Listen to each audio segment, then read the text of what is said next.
रांची में स्वतंत्रता दिवस को देखते हुए 15 अगस्त को सुबह 6 बजे से रात 10 बजे तक भारी वाहनों के शहर में प्रवेश पर रोक लगा दी गई है। वहीं सुरक्षा के मद्देनजर पुलिस ने जांच अभियान चलाया है। मामले की जानकारी दे रहे हैं हमारे सहयोगी अभिषेक।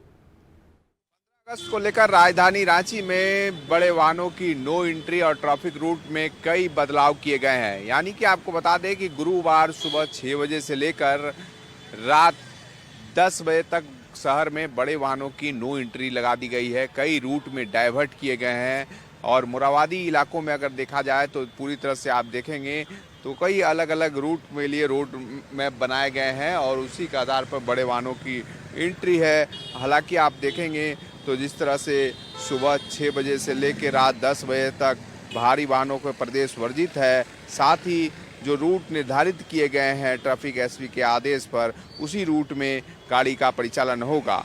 लेकिन आपको बता दें कि उसके अलावा भी main road, daily market, Ratu road, new market, station road, Bariatu, Chutia, Hindpiri सहित कई इलाकों में लगातार अभियान भी चलाए जा रहे हैं सुरक्षा को लेकर। और भी देखेंगे तो रिंग रोड से रांची भाया बोड़िया पहुंचने पर, चाईबासा खूंटी से जो रांची पहुंचने वाले बिरसा चौक, पलामू लोहरदगा रांची पहुंचने वाले तितला चौक, गुमला सिमडेगा, इस तरह से कांके जमशेदपुर से रांची पहुंचने के लिए कुसई घाघरा, कांके बरियातू पहुंचने के लिए, इस तरह से अलग अलग रूट जो है वो डाइवर्ट किए गए हैं 15 अगस्त को लेकर। और साथ ही सुरक्षा को लेकर नज़र रखी जा रही है तमाम पहलुओं पर। आप देखेंगे तो 15 अगस्त को लेकर तमाम जिला प्रशासन जो है पहले से अलर्ट है ताकि किसी तरह की प्रिय घटना ना घटे। सहयोगी राकेश के साथ अभिषेक भगत, नक्षत्र न्यूज, रांची।